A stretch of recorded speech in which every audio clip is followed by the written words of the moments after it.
आज Uttar Pradesh police constable का पहले दिन का पेपर कंप्लीट हुआ और पेपर अच्छा खासा लेवल का आ रहा है। जिस तरीके से पहले जब पेपर हुआ था, जो कैंसिल हो गया था, उसमें थोड़ा सा पेपर इजी आया था, बट यहाँ पे थोड़ा सा आपको मॉडरेट देखने को मिल सकता है। तो जितने भी मेरे भाइयों का पेपर है अभी कुछ दिनों के अंदर, वो अपनी तैयारी को थोड़ा सा और प्रिपेयर कर लें और एनालिसिस जरूर देखें कि कौन सेक्शन में किस चैप्टर से ज़्यादा क्वेश्चन पूछे जा रहे हैं और किस चैप्टर को स्किप किया जा रहा है।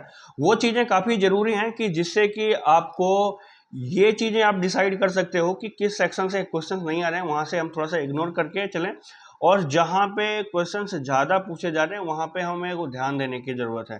तो दोस्तों, जो रीजनिंग का पार्ट है वहाँ पे तो लगभग सारे क्वेश्चंस जितने भी आपके सिलेबस में हैं सभी से एक एक दो दो क्वेश्चंस पूछे गए हैं, और जो है डायरेक्शन वाले क्वेश्चन थोड़ा सा ज़्यादा हैं, और उसके बाद आपके सभी क्वेश्चंस इक्वली पूछे गए हैं।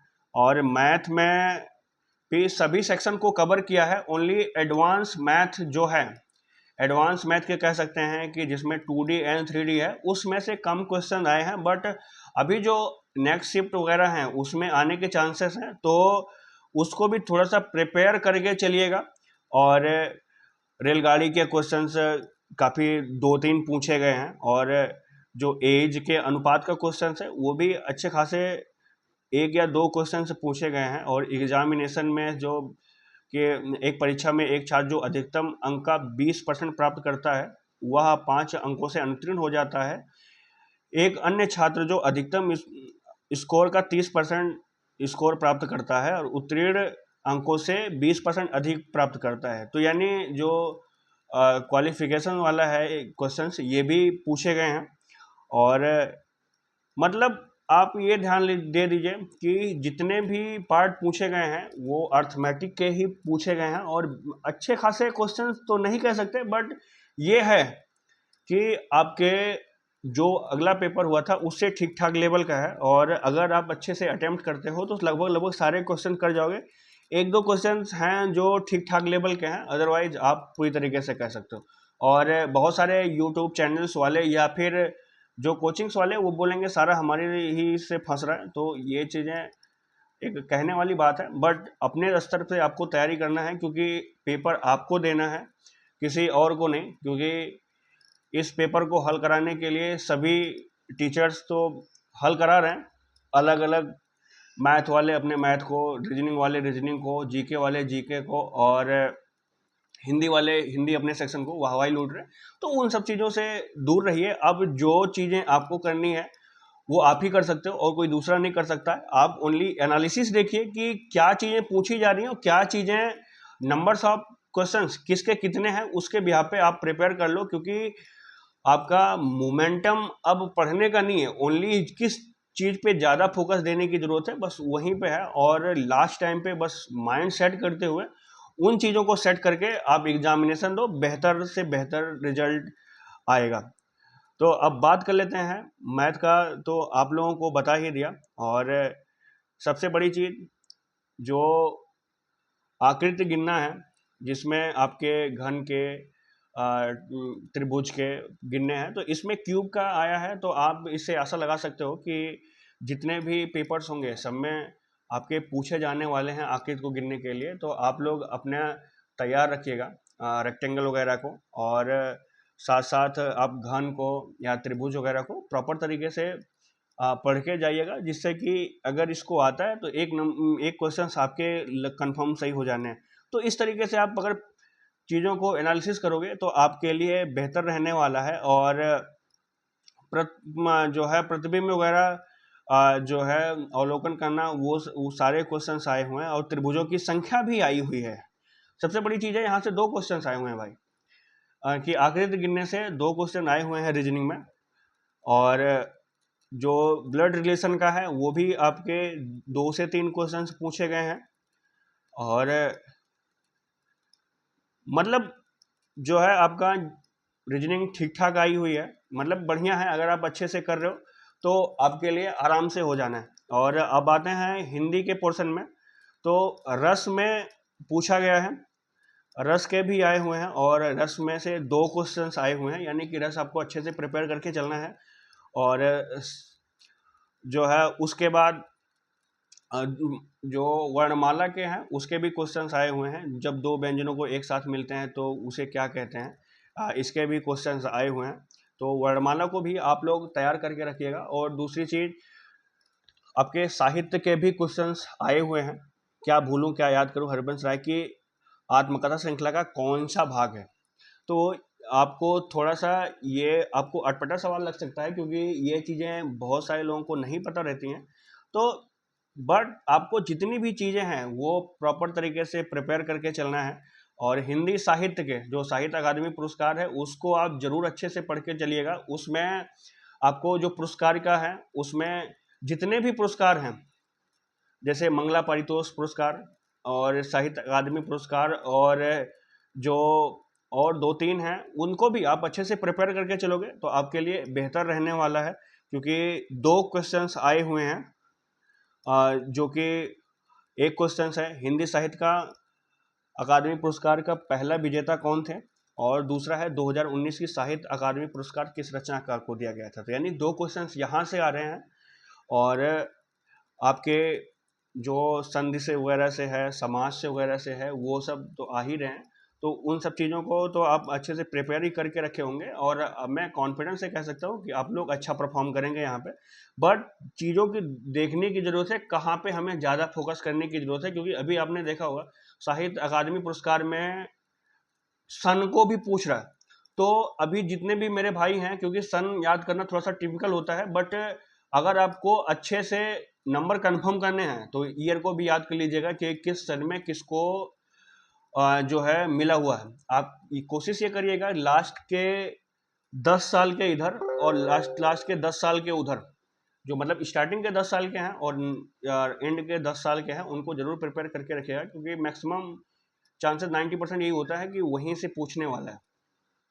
तो आप लोग उसको जरूर ध्यान में रखिएगा।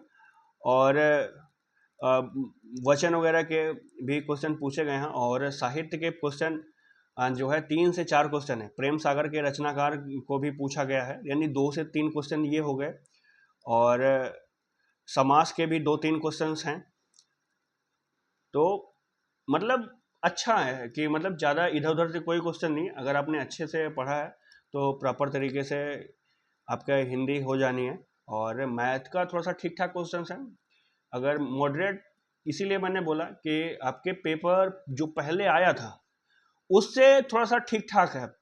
यानी कि जो पढ़ने वाले मेरे भाई हैं उनके लिए बेहतरीन है, जो नहीं पढ़े हैं उनके लिए ओनली तुक्का मारने वाली बात है। और तुक्का मारेंगे तो माइनस मार्किंग है ऑलरेडी है, तो उसमें फंस भी सकते हैं।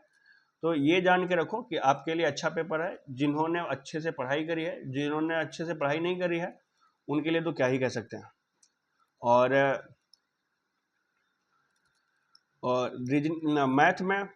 मैथ में जितने भी पार्ट अर्थमेटिक के हैं, लगभग सारे पार्ट्स को कवर किया गया है।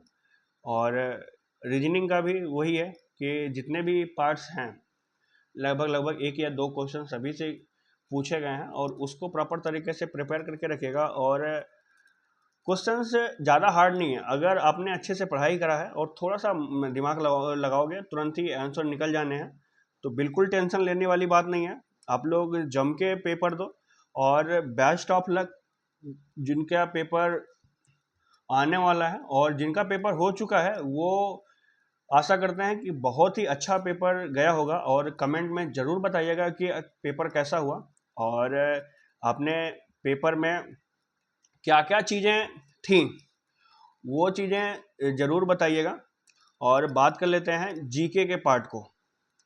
जीके के पार्ट में सबसे बड़ी चीज़ ये है कि आपका जो हिस्ट्री का पार्ट है उसमें जो मुगल काल और ये सब चीज़ें हैं, इसको आप इग्नोर ही करके चलो तभी बेहतर है। क्योंकि वहाँ से अभी रिसेंटली जो पेपर हुए थे उसमें भी बहुत ही कम पूछा गया था, और इसमें भी नहीं पूछा गया है, तो वहाँ से आपके क्वेश्चन आने के चांसेस नहीं है।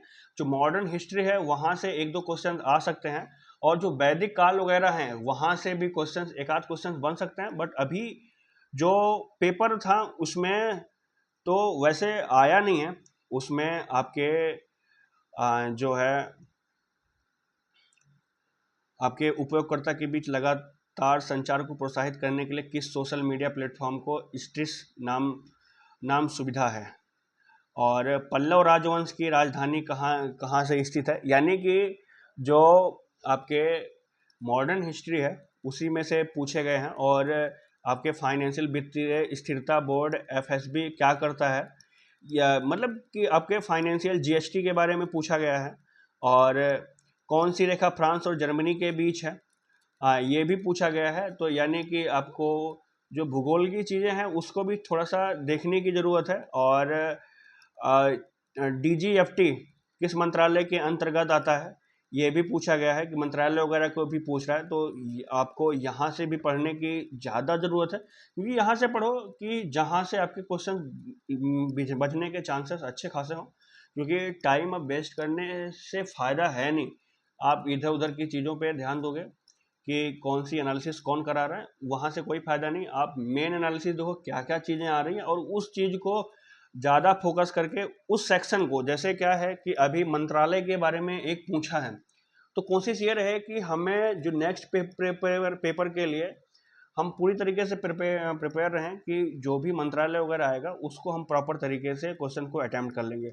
अब जगह परमाणु ऊर्जा के उत्पादन में कौन सा तत्व आवश्यक है, तो थोड़ा सा एक दो क्वेश्चन साइंस के भी आने वाले हैं, और एक दो क्वेश्चन आपके यूपी जीके से भी आने वाला है। अभी एक फर्स्ट शिफ्ट में नोएडा उत्तर प्रदेश के किस जिले के अंतर्गत आता है, तो ये भी आया हुआ था। और डेट भी पूछी जा रही है, विश्व डाक दिवस कब मनाया जाता है, तो ये इसके भी जो दिवस वगैरह हैं उसको भी आप अच्छे से पढ़ लीजिएगा, क्योंकि एक एक दो क्वेश्चंस आ ही रहे हैं, और अगर आपने पढ़ा है तो एक दो क्वेश्चन आप आसानी से कर पाओगे, नहीं पढ़े हो तो यहाँ पे आपको अटकने के चांसेस हैं। और जून 2024 तक संघ गृह मंत्रालय का प्रमुख कौन है, तो ये भी आपका आया हुआ है, इजी क्वेश्चन है, बट आपको पढ़ने की ज़रूरत है कि मंत्रालय में जो अभी गवर्नमेंट है उसमें कौन कौन क्या किस पोस्ट पे है, उसको भी आपको क्या मंत्रालय किसको मिला हुआ है उसको भी देखने की ज़रूरत है। और इंडियन नेशनल कांग्रेस की स्थापना, यानी जो मॉडर्न हिस्ट्री है उसको आप जरूर पढ़ के जाइएगा, वहाँ से क्वेश्चंस एक या दो क्वेश्चन जरूर आएंगे। और भारत का पहला हवाई अड्डा कहाँ पे स्थित है, तो इससे ये भी होता है कि जो चीज़ें मतलब कि ज़्यादा बड़ी नहीं आनी है, बस उसको ध्यान देने की जरूरत है जो बेसिक थिंग्स हैं।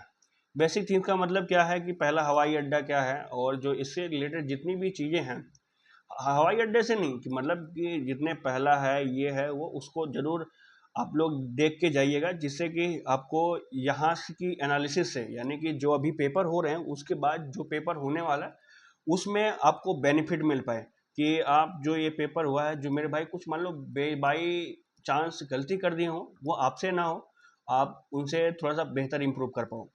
और उसके बाद जीएसटी वगैरह के बारे में दो क्वेश्चन पूछे गए हैं, और क्रोएशिया गणराज्य की राजधानी वगैरह पूछ रहा है इंटरनेशनल लेवल पे, तो आप अपने प्रदेश देश का तो राजधानी वगैरह थोड़ा सा रिपीट कर लीजिएगा, साथ साथ आप जो मेन जो है देश वगैरह हैं उनके भी आपको राजधानी हो गई, कौन से जो है वो रुपए वगैरह यूज करते हैं उनके, वो भी चीज़ों को थोड़ा सा आप लोग रिव्यू कर लीजिएगा। और भारत के किस पड़ोसी देश को थंडर ड्रैगन की भूमि के नाम से जाना जाता है, तो जो आसपास के देशेस वगैरह हैं इंडिया के, उसको भी आप लोग रिव्यू करने की ज़रूरत है, और उसको अगर पढ़ के जाएंगे तो इसी के आसपास जीके आने वाला है। और अगर आपने इतना करके जा रहे हो तो यहाँ से आपके अच्छे खासे नंबर मिलने वाले हैं। और सोशल मीडिया को भी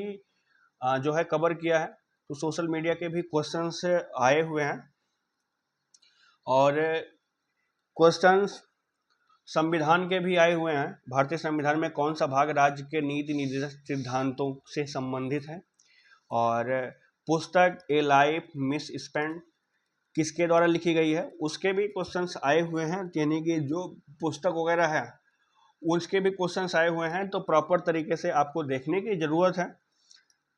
और रमन सुब्बा राव जिनका हाल ही में निधन हुआ था, किस खेल से जुड़े हैं?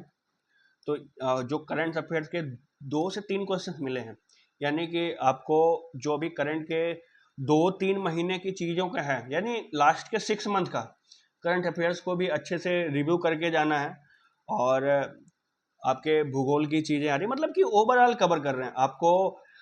जो है हिस्ट्री में मॉडर्न हिस्ट्री पढ़ने की ज़रूरत है, और वैदिक काल को सिर्फ ओवरव्यू कर लीजिएगा, बस उतने में फंस जाएगा। जो हिस्ट्री वगैरह मुगल काल वगैरह है, ताम झाम पढ़ने की जरूरत नहीं, वहाँ पे आप टाइम बर्बाद कीजिएगा। उससे अच्छा आप भूगोल वगैरह के जो पार्ट्स हैं उसको आप अच्छे से प्रिव्यू कर लीजिएगा, 1-2 क्वेश्चंस वहाँ से मिल जाने हैं। और सबसे बड़ी चीज़, आपका मैथ हुआ, रीजनिंग हुआ, इसमें टाइम लग सकता है, और अगर आपको जीके अच्छे से आता है तो आपने देखा क्वेश्चन को टिक कर दोगे, और नहीं आता है तो आप उस पर बचे रहोगे दिन भर, तो कुछ नहीं होने वाला है। तो इसलिए आप जिस पढ़ के जाओगे तो आप सेकंडों में ये क्वेश्चंस हल कर दोगे। और फुल फॉर्म भी पूछा है, NHRC का पूरा नाम क्या है, और वर्ष 1985 में कौन सा अंतर्राष्ट्रीय वर्ष घोषित किया गया था।